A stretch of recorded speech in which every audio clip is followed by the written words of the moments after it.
Miss Crawford, how much did your rather fraught childhood re-emerge in your playing of emotionally disturbed women?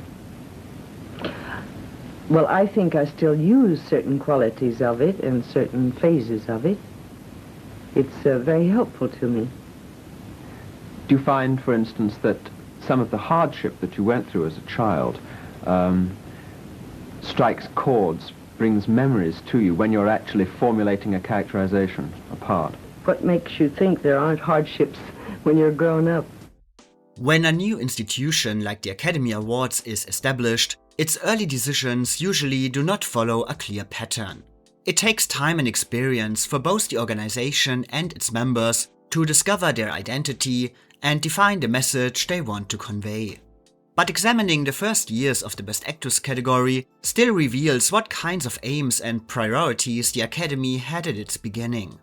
Early winners like Mary Pickford and Mary Dressler, for example, were clearly being honored for their long and distinguished careers and their contributions to the industry just as much as for their specific performances.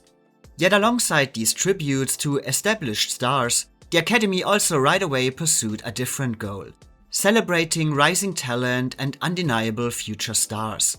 Might they be young newcomers in promising roles, international talents from Europe, Broadway actors bringing their craft to the screen, or already popular performers reaching the peak of their artistic powers. The award was therefore not only a crowning achievement, but also an investment into new stars and talent that felt destined to shape the future of the industry. The Academy clearly preferred to look forward rather than dwell on the past, boosting rising careers and unconcerned with performers who appeared to be past their prime. Until 1945. When Joan Crawford had left MGM after 18 years in 1943, dissatisfied with the roles she was being offered and feeling that the studio had lost interest in her, it seemed her career was truly over. She maybe signed a contract with Warner Brothers, but for the next 2 years, she declined every role offered to her, determined to wait for the right project that would bring her back to the top. In an era when many performers appeared in multiple films each year and Hollywood constantly manufactured new stars, this decision was obviously seen as very risky. Would audiences still be interested when she finally returned? But Joan famously silenced all doubters in 1945 with Mildred Pierce, a film that became one of the year's biggest critical and financial successes. But her comeback turned out to be even more triumphant when, after 2 decades of many ups and downs in the business, she was finally honored with the recognition she had craved for so long: the Academy Award for Best Actress of the Year.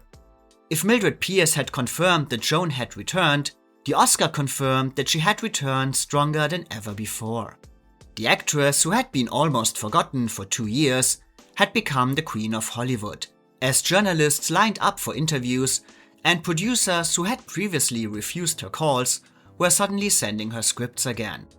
As one newspaper stated, "Crawford's back and MGM hasn't got her. At Warner's, nothing was now too good for Joni." Joan was well aware that while the success of Mildred Pierce had put her back on Hollywood's radar, it was the Oscar that elevated her prestige and her influence as an actress to heights she had never known so far. It gave her the power to not simply accept projects, but actually shaping her own career from now on, as the award validated not only her talent, but also her judgment in choosing a movie that would connect with contemporary audiences and showcase her in a new type of role. And so, Joan approached the next phase of her career with great care, determined to sustain the momentum of her return and to choose further parts that affirmed her place at the top. As she put it, "Oscar's not the end, he's a new beginning." It was essential for her to find characters that were, first, compelling for an actress of her age, second, demanding enough to showcase her abilities and earn strong critical recognition, and third, continue to align with contemporary cinematic trends, appealing both to her long-term audience and to a younger generation in order to ensure box office success. She did consequently not throw herself back into work, but became highly selective, approaching each project with the same careful judgment she had shown with Mildred Pierce. As she said at the time, "With Mildred Pierce released, I kept hearing that all I would do would be drab roles. All I want are acting roles. If they are old ladies, okay. Or if they are good girls or bad girls, I don't care, so long as they have character. A star has to keep in the race every minute. I've heard, I don't know whether this is true, that when you look at yourself on the screen, you've been heard to remark, oh, she's good there, or oh dear, why did she wear that dress? In other words, it's a very different person up there on the screen, and you can achieve complete objectivity. Is this true? I use my body, my face, to project, and my walk, my mannerisms, to project what the character is, whether it be a Monica in the last picture or a Martha in the next one, or a Helen, or whatever she is. I use this for projection only. And I get very cross when I see Joan Crawford doing something that a Monica would not have done, that it's a Joan Crawford thing instead of a Monica. The late 1940s consequently marked a period in Joan's career defined by her willingness to take on roles that challenged traditional ideas of femininity. She knew that the era of classic romantic leads and the conventional women's picture was clearly over, and instead gravitated toward characters shaped by ambition, desire, and psychological complexity. Mildred Pierce had clearly demonstrated that films centered on a female protagonist could still succeed, provided they embraced the changing sensibilities of modern movie making, where love and coquettish charm gave way to maturity, but also to insecurity, loneliness, and dissatisfaction, mirroring the broader anxieties about women's roles after World War II.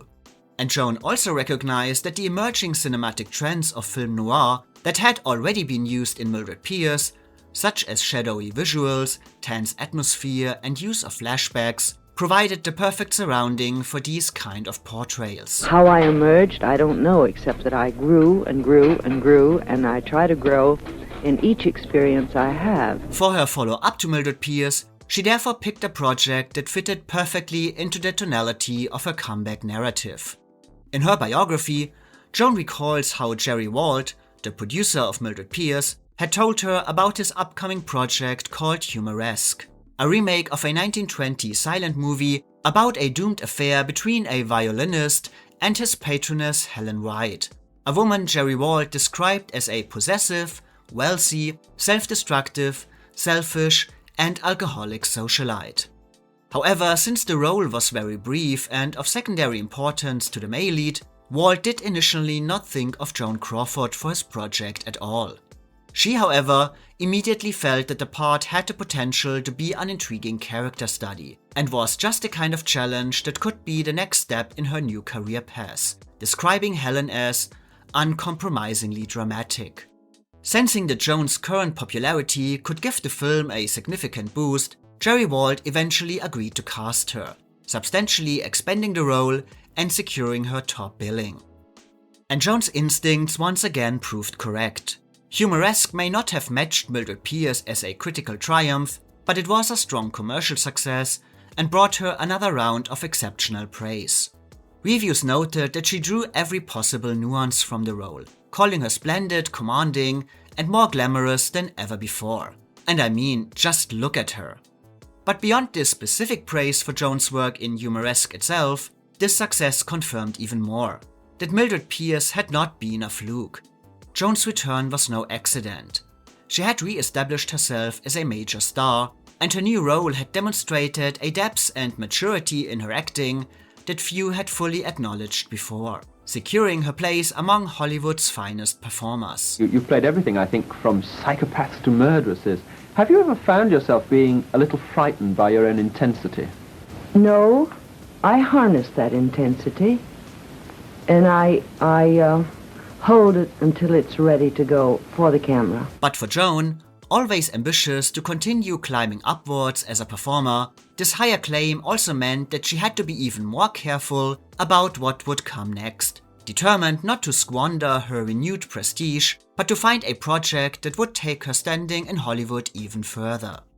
Possessed, not to be confused with Joan's 1931 drama co-starring Clark Gable of the same name, tells the story of Louise Howell, a nurse who takes care of a mentally unstable woman driven to suicide and who later marries her rich husband, while also becoming more and more mentally unstable herself, as her obsession with her former lover David begins to take a dangerous hold on her.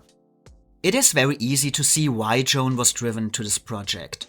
Possessed felt like the perfect symbiosis and logical consequence of Mildred Pierce and Humoresque, and the parts that had made her famous many years ago.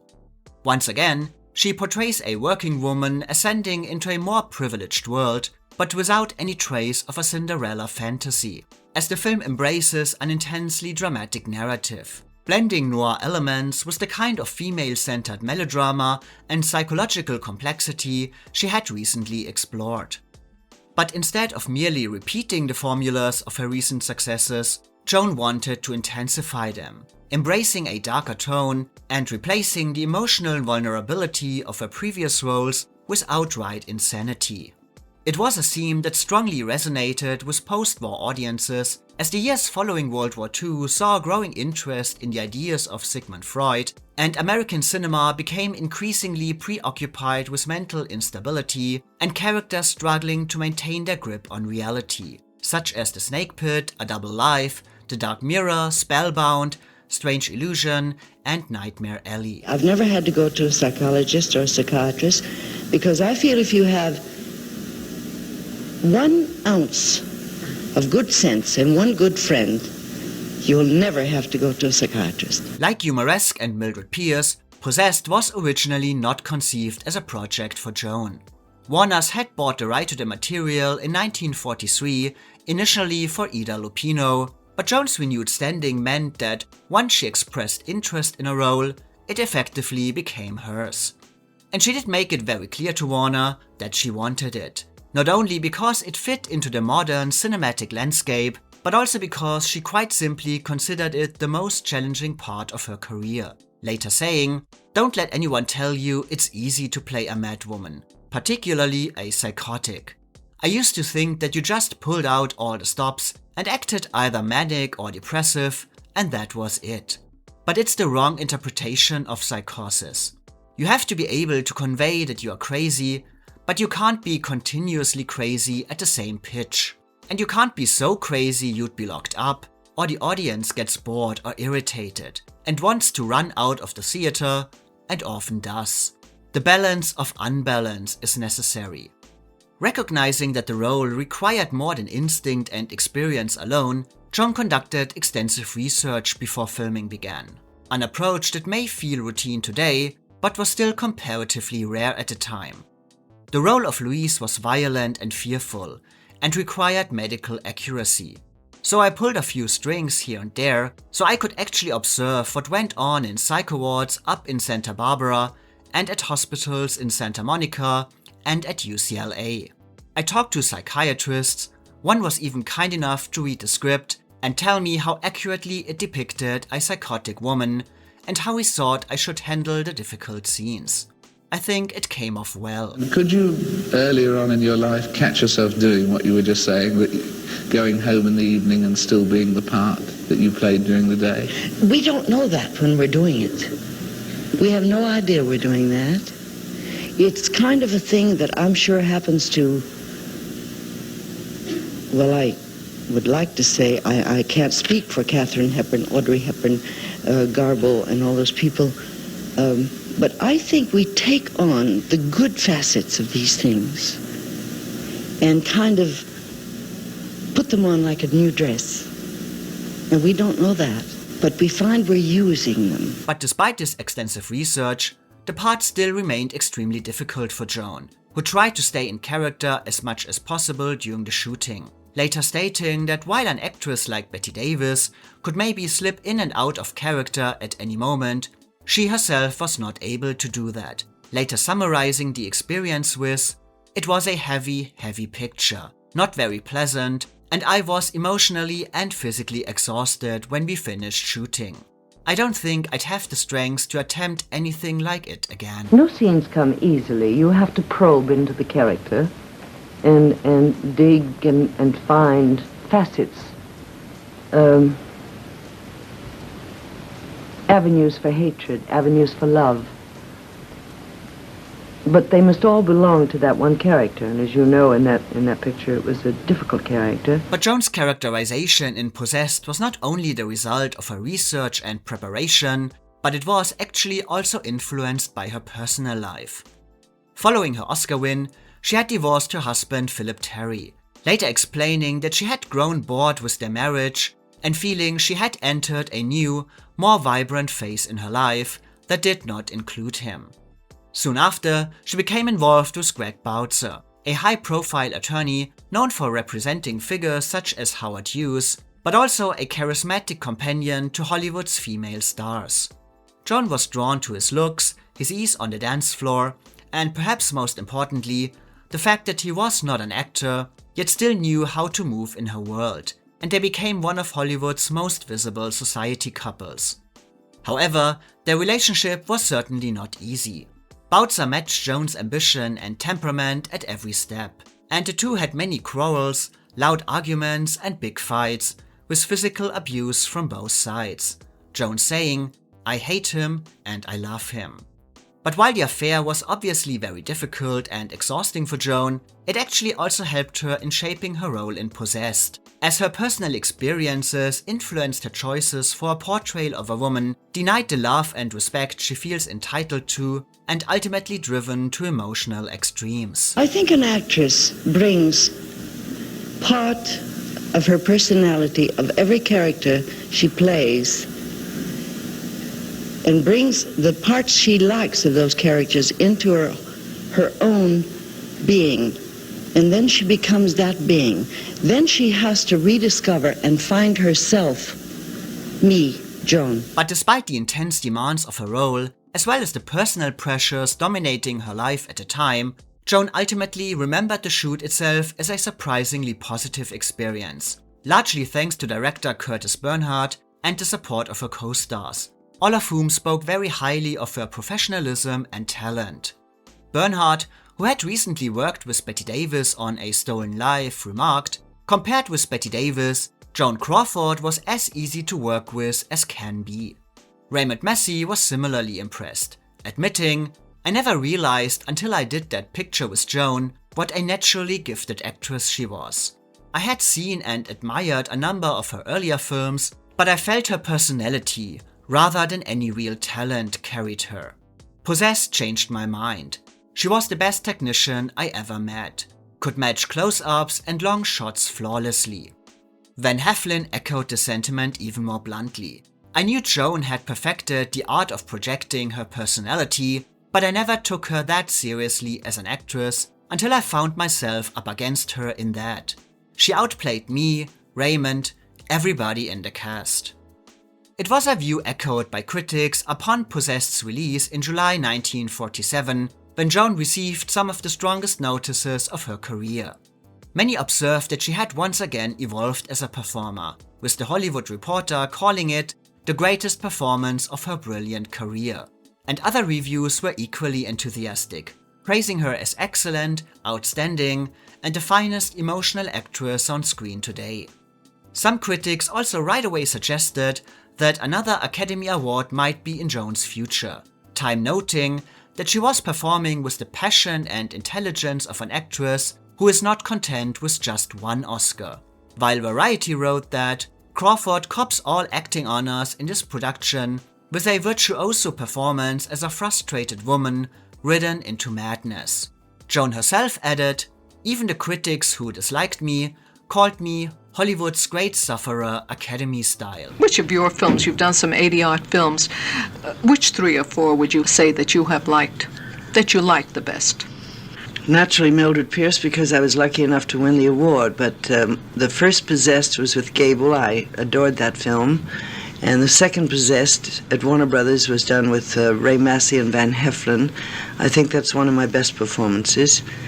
I was nominated for that. And while Possessed itself did not receive the same level of praise as Joan's performance, it did turn into another significant box office hit.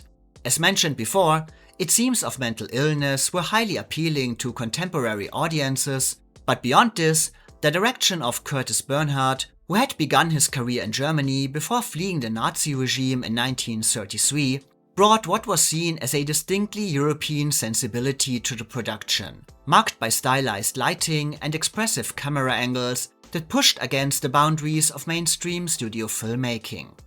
The film resonated not only with Joan's established audience, but also found an unexpected following in urban art house cinemas, which typically favored European imports over Hollywood productions. However, Joan's triumph with Possessed was briefly interrupted by an unexpected controversy. Eager to emphasize the seriousness of her work, she spoke openly in the press about the role's demands and her extensive research in hospitals and psychiatric institutions, recalling, "I saw people who seemed perfectly sane, but then they might switch suddenly. For no reason at all, a woman would begin crying hysterically. At first, I could barely watch. I felt like a spy or an intruder, as if observing their illness was too deep an intrusion. But they never seemed to mind. Usually, they didn't seem to pay attention to me at all and were scarcely aware I was there." However, at least one patient was indeed acutely aware of her presence. In early 1948, newspapers reported that the husband of a woman named Pauline McKay filed a lawsuit against Warner Brothers, alleging invasion of privacy and claiming that Joan had observed his wife undergoing electroshock therapy and later incorporated elements of her behavior into her performance. Joan acknowledged in interviews that she indeed had met Mrs. McKay, but denied ever witnessing such treatment, saying about their encounter, "I sat on her bed and tried to comfort her as best as I knew how. I even allowed her to rest her head on my lap and I stroked her hair, but nothing I could do seemed to calm her. I stayed as long as I could, but her hysterics so upset me that I had to leave the room." Warner eventually settled the case out of court, but the episode still sparked a widely publicized scandal at the time.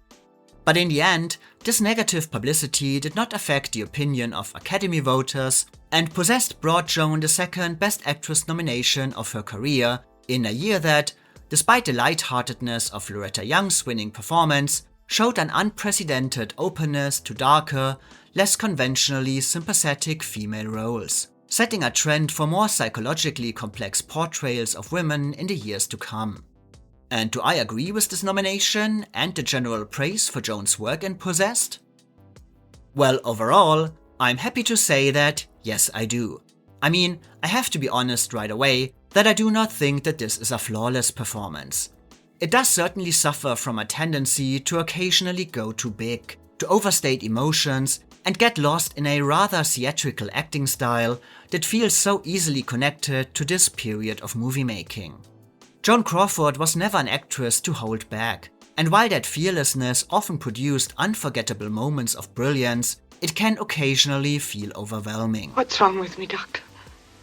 Why do I see things that just couldn't be real? But getting this general complaint out of the way, there's still a lot to admire and praise in Joan's work. First of all, there were few actresses in Hollywood's golden era that could command the screen with such authority. I dare say that not even contemporaries like Katharine Hepburn or Bette Davis could grab the attention of the audience in the same way. Joan has the kind of magnetic presence that makes long, wordless scenes that can last multiple minutes completely captivating from start to finish, grabbing the attention of the viewers by slowly building the tension without suffocating the intent of the moment. And while I have criticized that Joan can be a bit much in her role, I also have to applaud her for still holding back various times and being almost subtle in many dramatic moments, which could have been much more overdone and exaggerated. You think there's something wrong with my mind, don't you? Don't you? This man is a mental specialist, but that doesn't No, mean... I won't see. Listen to me. No, you just want to lock me up. You want to put me away, I know. In Possessed, Joan does not have an easy route, not only because of the challenges of the role, but also because of the script, which feels rushed very often and never clarifies Louise's full motivations. The audience never learns just why she is so obsessed with David, and the casting of Van Heflin, an undoubtedly very strong actor, but who lacks the needed chemistry with Joan Crawford, does never provide any plausible answers. However, the sheer dedication of Joan to the part always keeps the plot going, giving the impression of a far richer and more layered character than what is actually written. Do you see the things you make me do? All right, I'll do them. I'll do anything because I don't care anymore. You can't go away without me, David. I won't let you. From her haunting introduction to the film's final moments, Joan presents Louise as a mystery worth solving, a woman whose story demands attention. And Joan was certainly right in her opinion that she needed to build the character gradually, not portray her as insane right from the start, but keep the audience engaged with a gradual development. Joan was not only an almost one-of-a-kind screen presence, but also one of her era's strongest technicians. An actress who clearly sought out her work meticulously, where every gesture, every look, every movement of her eyes was carefully planned, but who still never appeared rehearsed or overplanned, still feeling fresh and spontaneous every second she is on the screen. It feels wonderful to be wanted by someone. I needed that feeling right now more than you'll ever know. Something happens to a woman when she's wanted.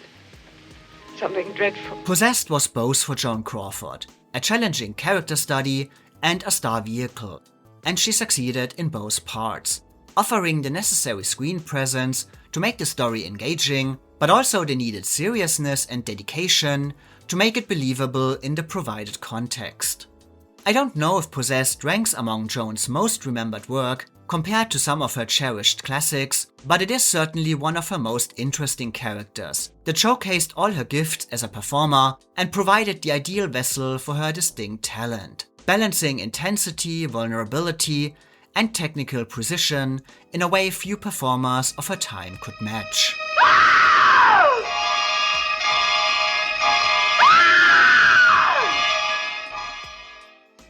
Even though Joan did not win the Oscar for Possessed, the nomination was still very significant for her. It confirmed that she was indeed better than ever, and that she found material that fitted perfectly into the current cinematic landscape, allowing her to consolidate her position and craft a fully renewed and highly successful screen persona. But her comeback would of course not last forever. Bette Davis had already left Warner in 1949 after the studio stopped offering her meaningful roles, and Joan would follow a similar path in 1952, growing equally dissatisfied with the material she was being given and made Sudden Fear at RKO instead, a performance that earned her a third and final Academy Award nomination. I explore these later stages of Joan's career in more detail in my videos on Sudden Fear and on Bette Davis in Whatever Happened to Baby Jane, which you can find linked below if you're interested. Still, even if her comeback period would soon reach its end, it is important to recognize that Joan's return was never defined by a single film. It was not only Mildred Pierce, but also the string of performances that followed, each one keeping her visible, relevant, and in demand, that re-established her as a working star in a rapidly changing Hollywood. What makes this chapter particularly remarkable is that it was largely self-directed. She identified the roles, shaped the opportunities, and actively rebuilt her screen identity on her own terms. Her resurgence therefore deserves real acknowledgement, not simply as a brief moment of success, but as a carefully constructed second act. It reflects a performer who refused to fade quietly, who adapted to new cinematic tastes, and who proved that reinvention in Hollywood was not only possible, but could be sustained through determination, intelligence, and an instinct for survival. Something she would continue to demonstrate in her career again and again.